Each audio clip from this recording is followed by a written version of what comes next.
Alors, dans le dernier baromètre Les Échos, plus de 3 Français sur 4 jugent la politique d'Emmanuel Macron injuste sur le plan social. Est-ce que vous pensez qu'aujourd'hui, là, dans quelques minutes, il va redresser la barre? Non, c'était un engagement de campagne qu'il avait pris, c'est de venir chaque année devant la représentation nationale et donc du coup devant les Français pour donner un cap, une vision et pour expliciter aussi ce qu'il était en train de faire. Et donc ces moments, qui est un moment fort démocratiquement, ça permet justement d'aller au-delà parfois des impressions, du ressenti, pour expliquer, tracer les perspectives et dire ce que l'on va faire et où on emmène le pays. Et donc moi je pense que c'est vraiment une étape aussi importante dans l'année que l'on vit parce que ça permet au président de la République devant les représentants de la nation d'expliquer et de donner un cap et une perspective. Alors, on ne connaît pas encore la teneur de son discours, mais on imagine évidemment qu'il va défendre sa réforme des institutions, accusé pourtant de réduire le pouvoir de l'opposition. Est-ce que vous comprenez cette colère de l'opposition?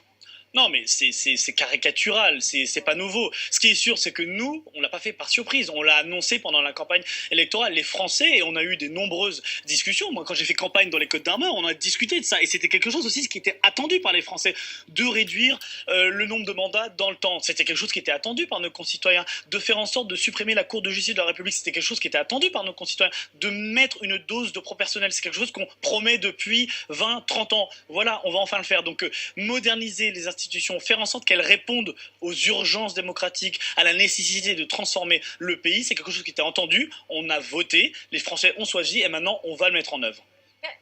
Permettez-moi d'insister un petit peu sur le tournant social. Est-ce qu'il y aura là un tournant social pendant ce discours?